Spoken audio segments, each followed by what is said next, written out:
45% of people said they're just buying less groceries. Right now, based on the data that we've just looked at, everybody is going towards conventional. And the Gen Z and millennials are even more likely to be channel shifting based on the price pressure. Welcome to the Startup CPG podcast. I'm your host, Jessie Freitag. At the time of recording, the numbers for the latest Food at Home Index had increased 10.2% over the past 12 months. So what does that mean? How can we plan and adjust for inflationary times as emerging CPG brands knowing shopper behaviors are changing? Luckily, we have access to awesome natural shopper data experts, and today we get to chat with Jessica Malach, VP of Marketing and Insights at Social Nature, an all-in-one shopper marketing platform for natural CPG brands to successfully launch products at retail. With over 1 million users in their community, they have great data on how natural shoppers are currently responding to these inflationary times. Listen in to hear Jessica share about what changes consumers are making to their shopping habits in the current economic environment, including behavior changes related to channels, categories, health goals, and spending, differences across generations, including Gen Z, Millennials, Gen X, and Baby Boomers, winning strategies for getting and keeping new consumers in today's macroeconomic conditions, top tips on successful product launches in today's retail environment, ideas for engaging your current customer base to grow lifetime value and influence, and more. Hi, Jessica. Welcome to the show today. So happy to have you back. How are you? Well, thank you, Jessie. Thanks for having me back. Yes, of course. I'm so excited to have you here to talk through how natural shoppers are responding to inflation because as past listeners know, I'm a huge fan of Social Nature. We're huge fans of Social Nature at Startup CPG, and the data and insights that you have are incredible. So I'm so excited to discuss that today. For those that haven't listened to an episode with you before or aren't familiar, can you tell us a little bit about yourself and about Social Nature to start us off? Yeah, sure. So I'm Jessica Malach, and I'm leading the marketing and insights departments here at Social Nature. I've been with the company for 5 years and worked in the natural health product marketing space since 2004. So I'm super passionate about helping natural brands win in the marketplace, and that's also Social Nature's mission. So our goal is to partner organizations like Startup CPG and with brands so that we can raise the overall awareness of the benefits of natural products to consumers so that we could grow the industry together and ultimately achieve a more positive impact in the world. And the way we do that is through helping solve one of the biggest problems that emerging brands face, which is getting noticed on the shelf in the first place. So a lot of work and blood, sweat, and tears goes into developing these amazing, innovative products that help people and help the world. Yet if nobody knows about them, they will be delisted and they will fail, and that can be bankrupting to companies. So our goal is to help make sure that these new products, as they're launching into retail, are discovered quickly by the right consumer. So we match brands basically with consumers. We have a community of 1 million shoppers that subscribe to our platform to learn about new natural products at stores they already shop at. And then we help get those people to learn about your brand too. And then through sampling off the shelf, they will try your product and then they'll give you lots of information, reviews, and feedback about their experience so that not only are you getting a new customer from this, you're also learning about the why behind the buy. Why would people buy it again? What are the things about the product that's appealing so that you can identify more opportunities to grow your brand? Or why not? If somebody wouldn't buy it again, we want to know that too. So that's kind of a nutshell of what we do. That's great. And yeah, I'm proud to be one of the 1 million plus shoppers. I was just telling Jessica before we hopped on that I just did some shopping with one of my vouchers just yesterday at Whole Foods. And I love that I've been able to, discover products within the space that have become now household favorites. And then I'm always more than happy to answer the quick surveys. And I'm curious, because we're going to talk about kind of shopper behaviors, if you can tell us a little bit about some of the data that you are able to gather during the process. At the end, we'll kind of dig deeper into Social Nature's offerings, but what kind of questions are shoppers asking before and after purchase. And yeah, just how I think it's helpful to know the landscape of the data. And then that helps us set the stage for digging into the shopper behavior. Sure. So there's a couple aspects. So when somebody signs up to socialnature.com, and it's free to sign up. So I encourage anybody who wants to experience it for themselves to go ahead and sign up, socialnature.com. We'll learn about what your top health goals are. We'll learn about what key product attributes you're interested in or want to avoid. So are you plant-based only? Are you looking for gluten-free? Are you looking for dairy-free, etc.? We will get a sense of where you shop. What retailers do you shop at regularly?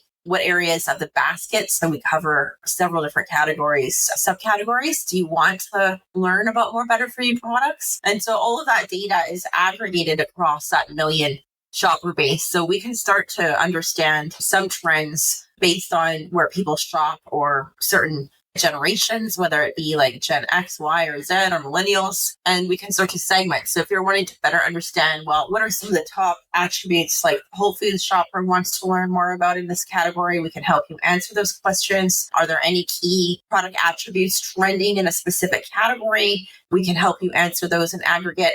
And what we do really well, in addition to having that baseline aggregate data, is to help you get like data specific to your product through driving targeted trial at retail. That's perfect for kind of setting the stage for this. And we've done a kind of a deep dive a while back with Jessica on the show of kind of the modern wellness consumer, which I'll link that episode in the show notes because that still definitely has a lot of relevant details in it. But now it's been a while since we've talked. And so now we're thinking, how are natural shoppers responding to inflation? And it's challenging time. And so I'm curious, like, what are you seeing at Social Nature with inflation rising? How are shopping habits changing in the current market? Yeah, there's definitely a lot of change happening from people cutting back on spending on certain types of products to shifting where they shop and how they shop. So I can speak through some of those changes here kind of step by step. The good news is that 42% of people are continuing to spend money on natural products to support their health goals. And people are actually more health conscious across the board than they were 18 months ago. So despite macroeconomic changes and pressure, people are more health conscious, and maybe not surprising because when you're dealing with stress, you also are more health conscious because you want to make sure that you've got resilience to deal with whatever stress you have. So we've seen that people are really focused on eating healthy. They are cutting back on some of the natural and organic product spending, and they're less likely to cut back on products that have specific dietary attributes. So like people are looking for like low sugar options. They want to buy lower sodium products. They are looking for dairy-free products. And if you shout those claims out and you shout them out loud, they're less likely to cut that. Why? Because those specific attributes are related to their health goal of eating healthier. Or some people have digestive health problems. They're now consciously buying products that are more suitable for their lifestyle, and they're less likely to cut those ones, whereas they're more likely to cut just general areas of healthier, but if it's not really clear specifically what that attribute is, it might get substituted for a conventional product. Plant-based products are still growing. People said that 38% of shoppers are buying more than they were in 2021, despite only 5% of them saying they're vegan. So like the plant-based trend used to grow across categories and has gone mainstream. So that's, I think, good news for the industry because there is a lot of innovation that's still coming into that, the plant-based category there. So that's an area of growth. One question on the claims, I'm curious with gluten-free in there. As many listeners know, I've got a personal stake in that with family members with celiac disease. Is gluten-free also one where you're seeing people continue to purchase because it's either there's a health reason they have to keep eating gluten-free, or it's related to a health goal? Yes, that's exactly what's happening. So it's interesting. Like the industry started years ago for several different reasons. People wanting to eat healthier and natural and avoiding chemicals and bad ingredients. And then as people have had more food allergens explode over the last 20 years, people have had to be more conscious about how they eat. So we saw a lot of brands coming out in the market with these claims, right? And getting certified for gluten-free and all that kind of stuff. And then there was this period over the last maybe few years where some brands, bigger brands, were saying, even though we've got all like 10 of the clean ingredient checklists, gluten-free, dairy-free, this and that, we just want to market ourselves as a healthy halo brand. And so people stopped focusing on some of these attributes and just doing overall lifestyle marketing to broaden their market share, which is cool. But right now, under this pressure, people don't care about that as much. They're going to spend money on stuff that's very clearly going to help them with their specific health requirements. And because many have dietary restrictions, like you mentioned, Jesse, they need those products. They have to buy them because if they don't, they're going to be feeling sick and worse. And then they will deal with the pressure of the rising housing costs and all the other stuff that we're all dealing with. So that's like the number one theme that's like coming out of this research in general. That's one of the number one themes. Cool. Thank you. Yeah. Thank you for adding that. Yeah.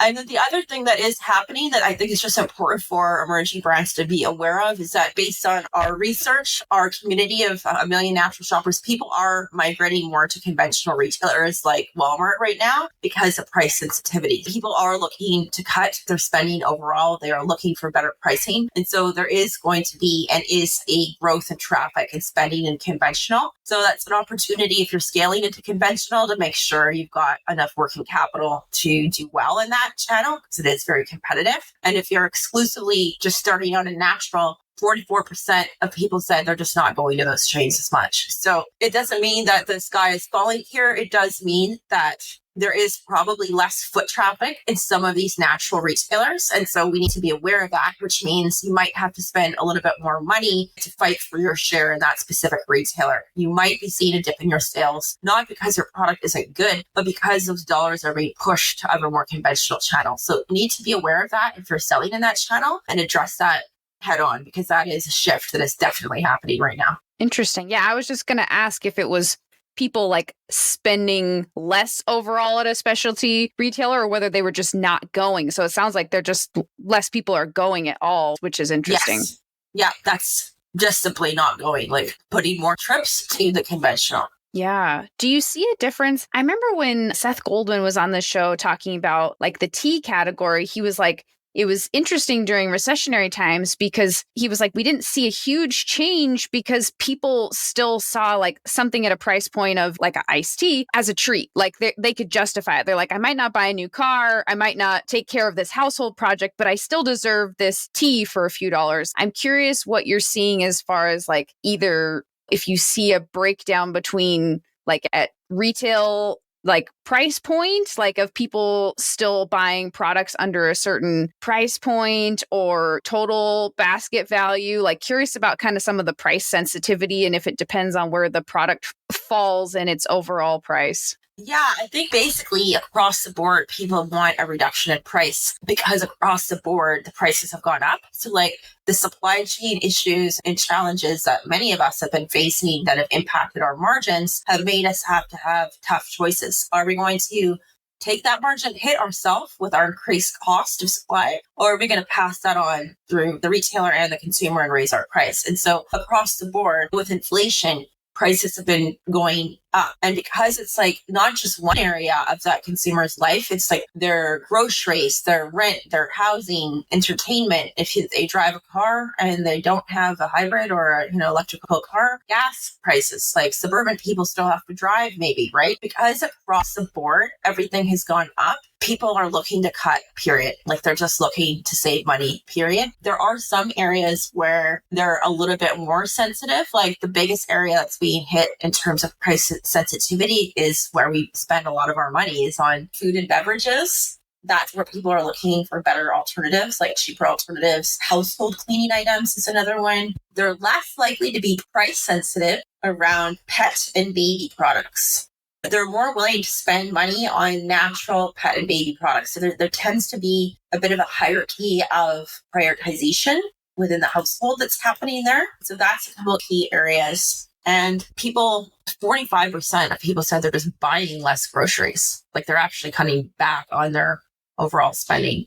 Do you also see in inflationary times people do you see a trend toward more like ingredients cooking at home versus like ready to eat products? People are cooking at home much more. 59% of people said that they are cooking more at home, and that is related to price for sure. Yeah, interesting. So I think that's a lot. For those of us that sell like condiments or certain types of products, like trying to show how that product in use and how you can use it in multiple ways is going to help you sell more product.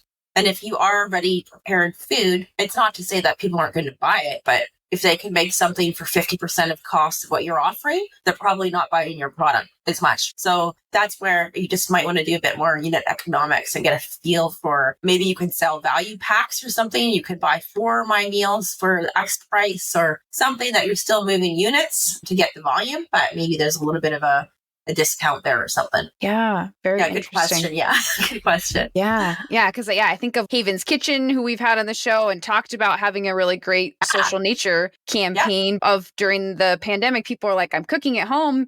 And one of the hard things is sauces. And you might be willing to spend for a sauce that you can use across multiple meals versus buying something that's a ready-to-eat meal kit. This is exactly. So condiments, sauces, even powdered supplements. Like when I worked at Vega, we'd show how to use the Vega One product, not just for smoothies, but how to bake with it, all kinds of stuff, right? Just to get people using the product more and seeing how they can incorporate in their life. So people in the food and beverage industry have an opportunity to do that probably as well with some of their products. And do you see for product, we'll talk more about product discovery as we go through this too, but I'm curious for customers, like as they maybe change their shopping habits, like if let's say they're not going to a higher end specialty store for new products, and are they discovering things from influencers online and then going and looking at conventional? Or I'm curious how people, if they're not going to some of those stores that we see for discovery, what's driving them to find new things at conventional? Probably mostly points of interruption. We've seen in our work, we ask people, what are some of the top ways you evaluate a new product to make a decision, right? And what we found, only 5% of people said influencer marketing has any impact on their discovery or their purchase decisions.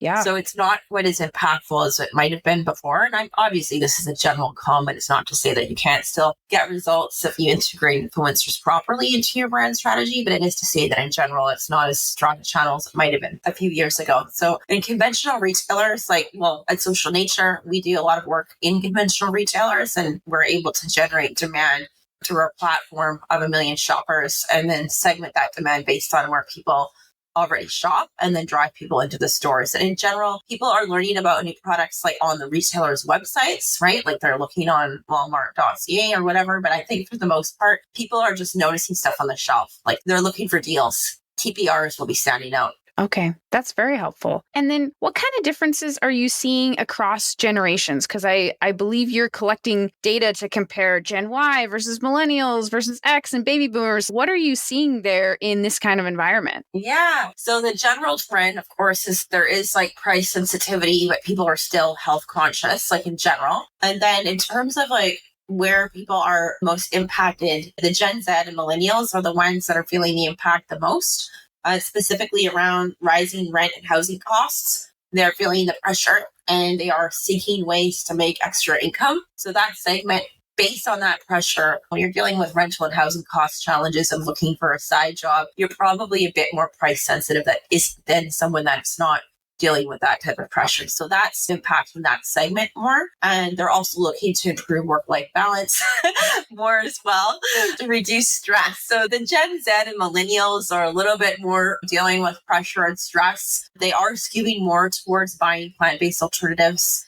That's not really that new. That trend's been there for a while. And what's interesting is they're also more likely to be buying non-alcoholic beverages. So there's some, I think, new associations starting now with RTD, non-alcoholic beverages and substitutes and more innovative brands coming out. So that's a neat emerging segment there. And also the Gen Z and millennials are more sensitive to sustainable packaging and ingredients.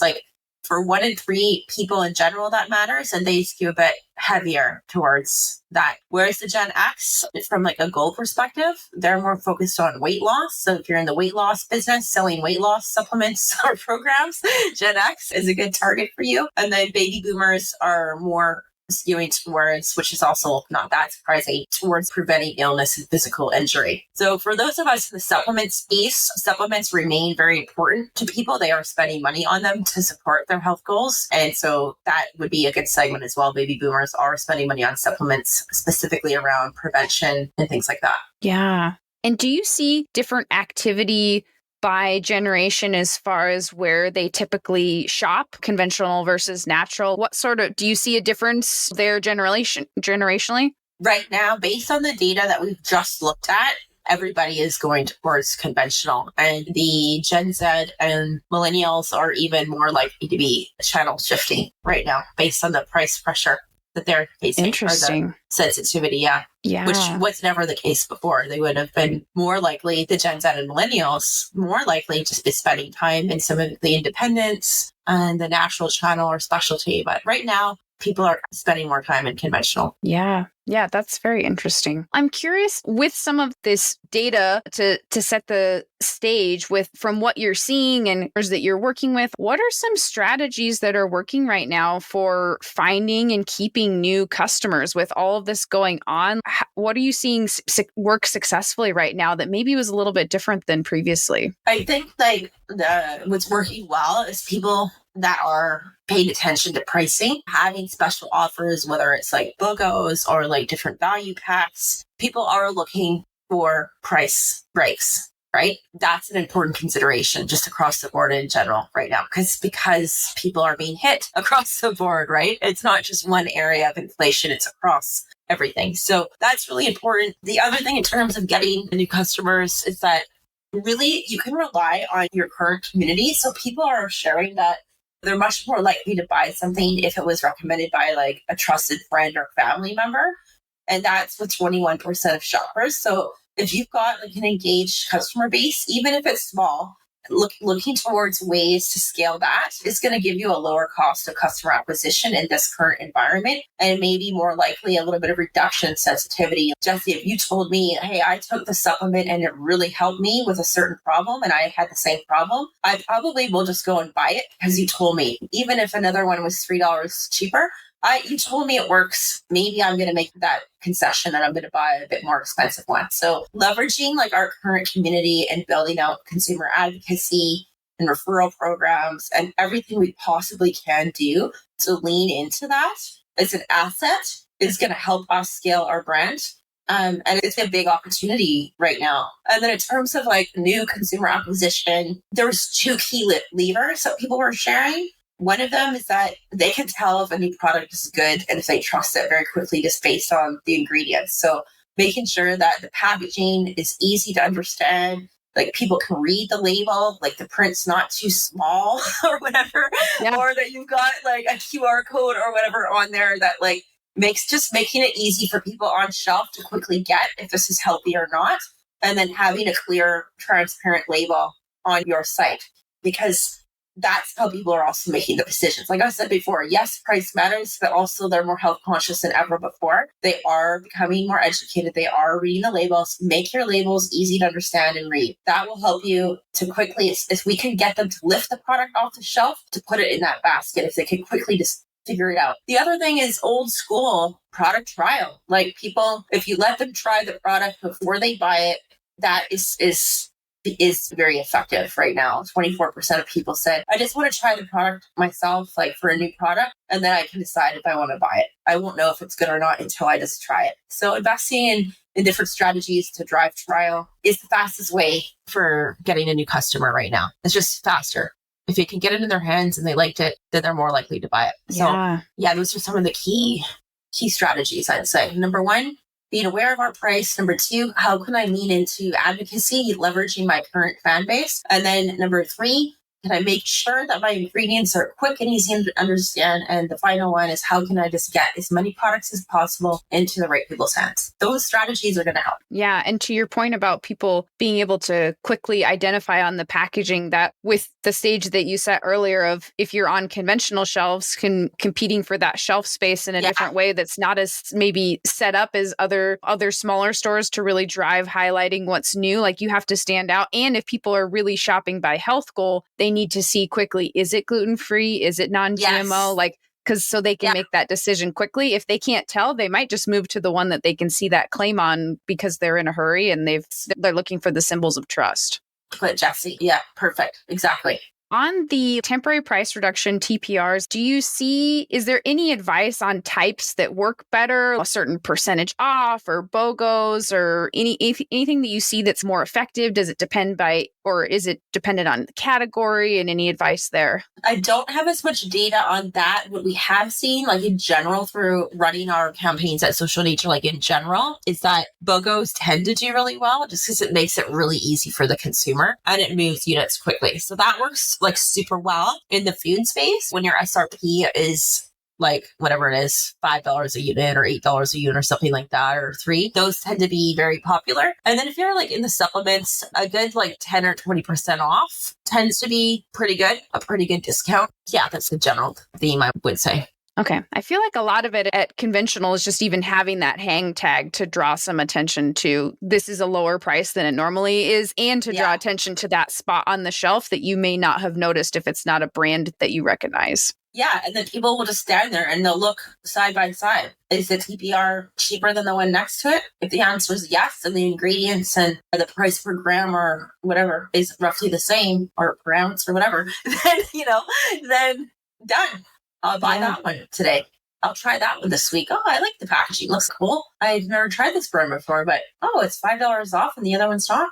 Let me give it a try. Yeah. Do you see like the little IRC stick-on coupons also helping drive trial, where people you've sent in a merchandising team or something so people can tear off $1 off coupon? Do you see those help drive trial as much, or is it more the hang tags on the shelf? Or I'm curious. In my personal experience, so this is less Social Nature data, but just my personal experience being in the space for a long time, the tear off coupons, half the time they end up falling off wherever rack they're on, and I don't think people see them that well. So I think the TPR is much better, like something that's actually that's easy to see. Yeah, that makes sense. And then you mentioned like leveraging community, and I'm curious, like, because we've talked about like affiliate marketing on the show and kind of the difference between that and influencer marketing. You mentioned influencer marketing is maybe having the pull it used to, whereas like affiliates, like curious if you're seeing brands, are they using like formal affiliate programs, like where they're sending out links that you're seeing? Are they like using a tool to manage it? Is it something do you see brands managing it internally with Facebook groups or other community management? What do you kind of see for how people are leveraging their communities? I think it's pretty early. Like the affiliate concept is relatively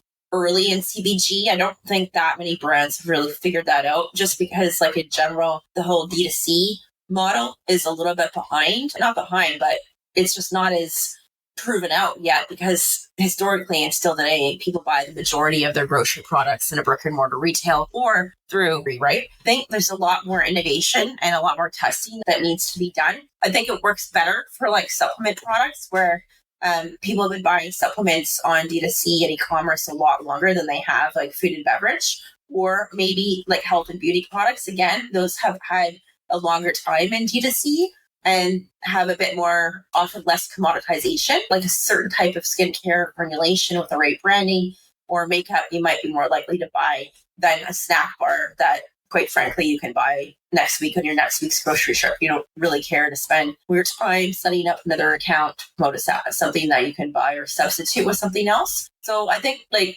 for this to work, it needs to be a product that is unique enough and less commodified, where you can actually get some traffic and people want to buy that product online. If they're not really willing to open up an account online, then it's probably not going to be as effective. There's only so many accounts a person wants to have. Passwords, let's get real, right? Mm-hmm. How many accounts does a person want? So I think if you're very specialized, that's an excellent strategy. If you're solving a very specific problem, very specialized or innovative, or just really figured out your content and lifestyle marketing, and you're doing a good job of kind of building out ambassadors and stuff, then I think the affiliate model could work. But I wouldn't just slap up an affiliate tag without actually having figured out like a digital funnel and a product that people want to buy online. Mm-hmm. Usually it's easier to sign up to the Mission Junction or like an affiliate platform. If you want to scale that, then definitely want to sign up to a platform that provides that for sure. So there's opportunity though, definitely. I think there is opportunity, but you just need to think it through a little bit from a user perspective.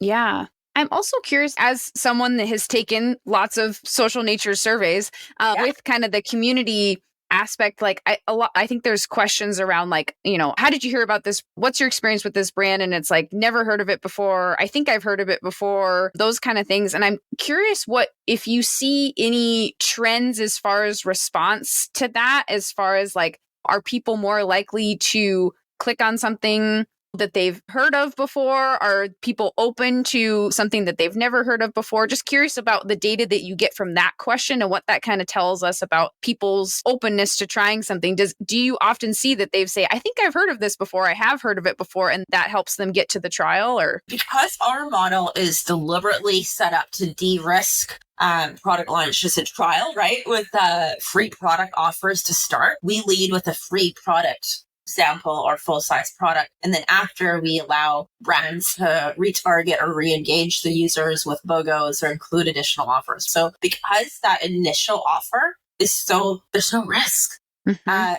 We see tons of new shopper acquisition for our clients, especially because a lot of our clients are really new to market, right? It doesn't impact the engagement at all if they haven't heard of you. I think because that offer is so powerful. Yeah, interesting. Do you see, because I think you also do some like % off programs. Do you see that change when it goes to something like a 15% off where for people redeeming an offer? Yes, the funnel definitely will drop off. So our focus right now is on free product trial versus marketing different discounts. Right. What we found is that after they've tried the product itself and they experienced it, then they can be very responsive to an additional offer. For example, we've had some really cool chocolate bar products, natural chocolate bar products, and they got like one campaign got like a 48% redemption on their secondary BOGO offer. Another campaign got, I can't remember exactly, I think 75% redemption on their follow-up offer campaign with a BOGO. Another supplement company, I think they had a $5 off their tub of protein, and they got like a huge redemption on that, like 15 or 20%, like way above what you would normally get. So the magic tends to be get the product in their hands in the fastest, easiest way possible. And then people are going to be much more likely to respond to your next offer. I don't know if that answered your question or not. Yeah, for that first trial, it really helps for it to be a deep discount or a free product so that it's very low risk. So they don't have to have that prior positive association or any other information on the product. Yeah. And I think from a branding perspective, a free product is a cleaner way to do it in the sense that we're not getting into deep discounts and eroding our margins. We've offered a nice free product. And now if we want to do a follow-up offer, however that looks across whatever channels we're using for marketing, right? Then we can still offer something good, maybe 10, 20% off, but we're not going crazy here. We're not saying, hey, try it for 70% off, because that cheapens the perceived quality. It's not a game, but the free product is like a gift. It's like the brand is generously offering you this opportunity to try it. It's a wonderful product. And then after, you can still maintain some level of price integrity. Yeah, that makes sense. You're setting it up differently as like a gift. Like you don't expect a product to always give you product for free. No, Whereas if you get it for 75% off, you might keep looking for it to be 75% off again. And just it's a mental difference. Thing. Exactly. Yeah. And it's as a brand, we're confident. Like we're so confident in our product that we're willing to offer you to try it for free. Like everybody knows, of course you want me to buy more of it, but we're confident in our products and just try it. And we know that you're going to buy it because we know it's a good product. So we don't have to resort to like deep discounting and eroding our margins completely. No, we're just making it easy for you to try it, right?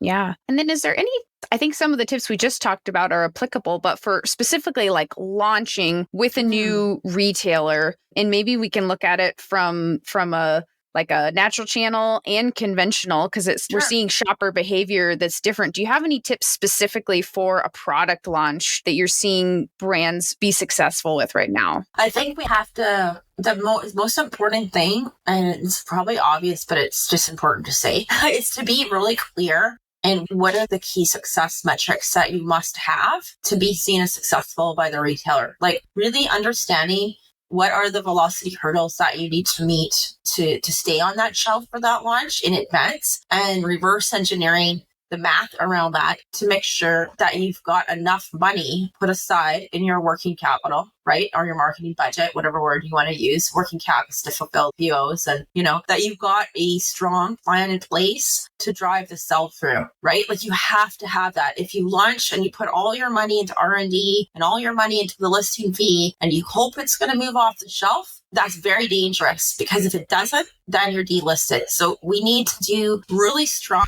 good financial management and planning in advance so that we can go ahead and deploy that capital to make sure that product's going to move. Number one. Number two, I think making sure that we're just shortening the path to acquisition. I've done hundreds of different types of marketing in my career and all kinds of different funnels and stuff. I think right now, like focusing your dollars on the shortest path to driving that in-store sale. So yes, we want to build like brand awareness and we want to do all these things. But if we're only in 300 stores, spending a ton of money on building digital brand awareness when you're only sold in 300 doors is going to be a waste of time. Why? Because your conversion rate on that's going to be very low because you don't have that many stores yet. So instead, focus those dollars on making sure you move the units where you're at. And then step by step, we scale to the next one. It's like a series of mini launches and phases to planning out the growth strategy. Trying to do everything all at once too soon sometimes doesn't get the overall return that we're looking for. So having enough capital to drive sell through in those stores is good. And then making sure that we're getting early feedback. Like we're getting feedback from the consumers. Like they find the product. What is their thought on the price? Like how was the product experience, so that we can optimize those products quickly if we can, as best we can. I don't know if that helped answer the question. It was a little bit more of a business management answer than a shiny marketing idea answer, but it starts with the business management.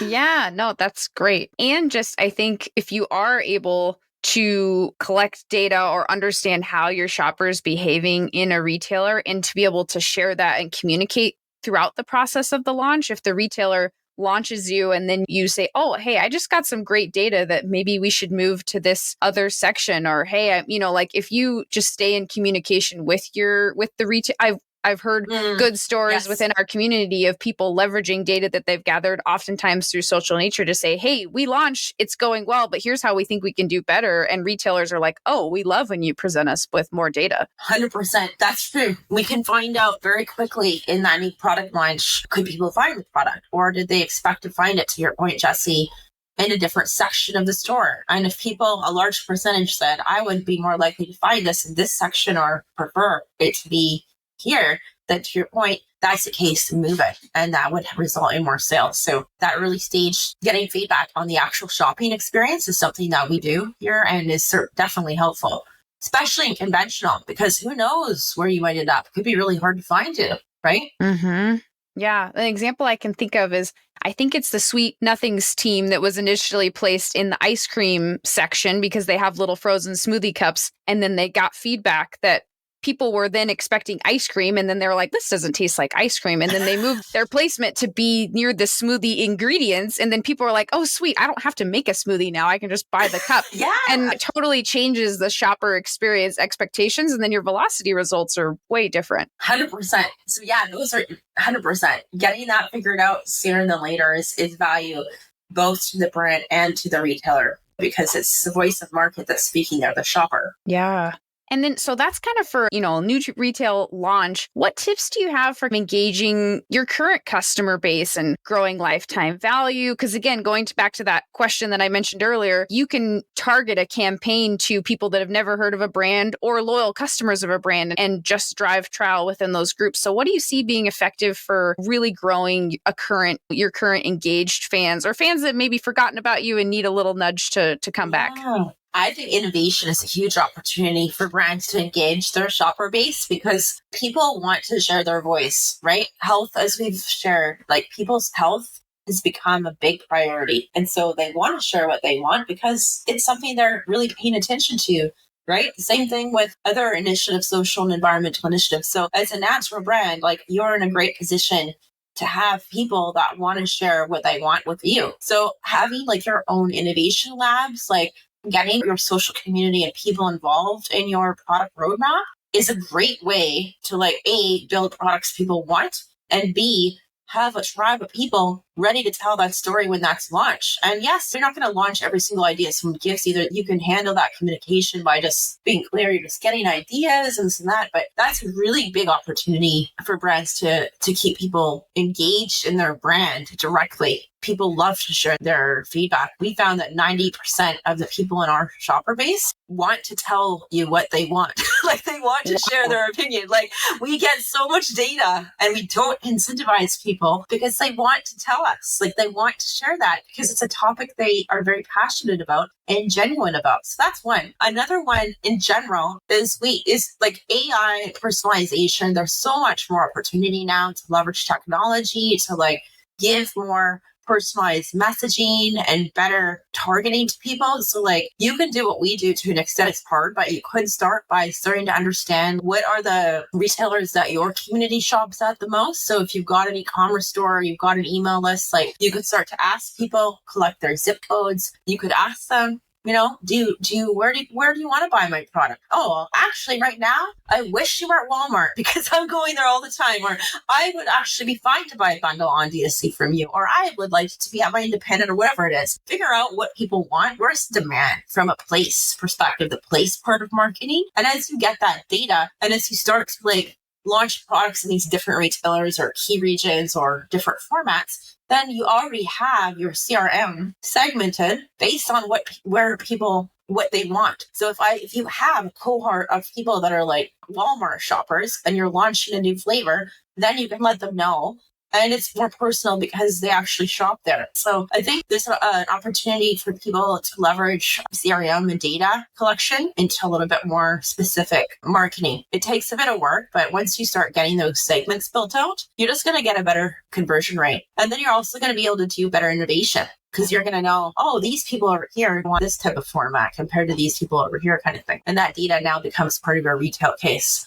So that's that. Those are like the main things, I think. And I think also just because we know people are health conscious, like getting people involved in health challenges, if possible, or ways to get people hosting different monthly challenges. They still engage. People like to be part of the community. So doing initiatives like that can be really cool. Yeah, no, that's great. And before we move into like how to work with Social Nature and some of the programs, is there anything else you wanted to share on this topic of shoppers responding to inflation? Any final thoughts on that? You already shared a lot of great data. No, I think just stand tall and keep our heads up and just be mindful. There's a little bit of pressure right now and we might need to rethink a little bit of the way we do business. And that's an opportunity to build a stronger business. So I think that stepping back and doing a bit of reset as best we can while we run the day-to-day operations of our companies always can force us to be more innovative. So I think we can look at this as an opportunity to do that. And also that people are more health conscious before they are buying natural products as a solution to their problems. And so we are relevant and there is opportunity. I guess that would just be my final comment. Yeah, I love it. Tell us about some of the different programs that are available to work with Social Nature on. Would love to lay those out for people that may be interested after hearing about this. Definitely. So Social Nature is designed, as I mentioned, to support like growing overall natural product sales for the industry through our shopper base of 1 million people. And we like to help brands across the product lifecycle. So if you want to think of it this way, pre-launch, we can help you to validate your products before they're even in market. So if you're wanting to test a different packaging design or a different concept, or do a smaller run of production, or you're in a test location maybe, we can get you feedback early to validate, is this product, does it have good, strong consumer demand and reception? So using that validation data can help you to feel more confident in going forward with that concept, or perhaps informing different changes or modifications. And so that's step one, helping you validate pre-launch. And then once you're ready to launch your product at the retail market, then we can support you to build demand for our platform. So you don't have to worry about spending money on digital acquisition yourself. We already have a consumer base that we can tap into and target based on who your ideal consumer is. And it's a predictable cost. So right now, there's a lot of stuff going on out there with changes in digital acquisition. It's getting very difficult to do it at a efficient way. So you don't have to worry about that with Social Nature. We handle all of that demand generation through the platform And then we can mobilize that demand that we create through our platform to drive people into the stores, your designated stores where the products are sold, and to move the unit off the shelf. So this is really valuable because it's like an insurance plan. You tell us how many people and new customers you want, we will help you to get them. And that's what you need to make sure that these new launches, whether it's a new retailer, a new region, or a new flavor, are going to be successful in that early stage. We must have enough in-store awareness, enough in-store trial, and enough in-store repeat purchase to be successful. So that's the other kind of key component. And through that mechanism, that in-store trial, we surface lots and lots of insights, and they can be customized based on what you want to learn. So we can understand, what is the shopping experience like? Is there an opportunity to reassess our merchandising, like we talked about a few minutes ago with Jesse? We can understand, would they buy this product again? Why or why not? And getting feedback on that current in-market experience. And then from there, as you're looking at scaling your sales, so we've done pre-market validation, in-store launch. Yep, I'm good at my launch. We did it. We're cool. Now what? Then we can help you figure out, okay, so what's my next big idea going to be? You can leverage the community here to figure out, what should my next format or my next flavor be? Or take the data that you got from us and use it to pitch your next retailer. We can show you, oh, these people really love my product. They also shop at Target and they want it. And we've had people literally take our data and put in their retail pitch decks to get that next listing. So leveraging one marketing campaign investment, take that data to get their next listing. Yeah. No, that's really interesting. And we've had multiple brands on the show and in the community talk about how running a campaign with Social Nature, yes, you're driving trial, so you can use it from that part of your marketing budget, but also the piece around the consumer research and the innovation of the different budgets, that the all-in-one that you can encompass, that you may have, previously had to hire someone to help you collect data, hire someone to do sampling, hire someone to find out your innovation. And you can do that all in one platform, which I just think is so beautiful. Yes, exactly. It's like an all-in-one shopper marketing platform, basically. Yeah. And your point about just consumers, you already have the demand and the consumers, for a sample size of one for myself, when I get an email and Social Nature says there's new products for you to try, I always immediately open it and I want to see and look. And it's very good at matching because the platform is matched with my interests. And so generally when I get that email, I'm like, oh yeah, great. I do want to match with that. And so I think, like you said, in a world where it's expensive, customer acquisition costs are expensive and rates are changing, and you can predictably bring customers to a brand that they might not have had access to or would have had to access in different ways. It's an interesting point. More efficient. Exactly.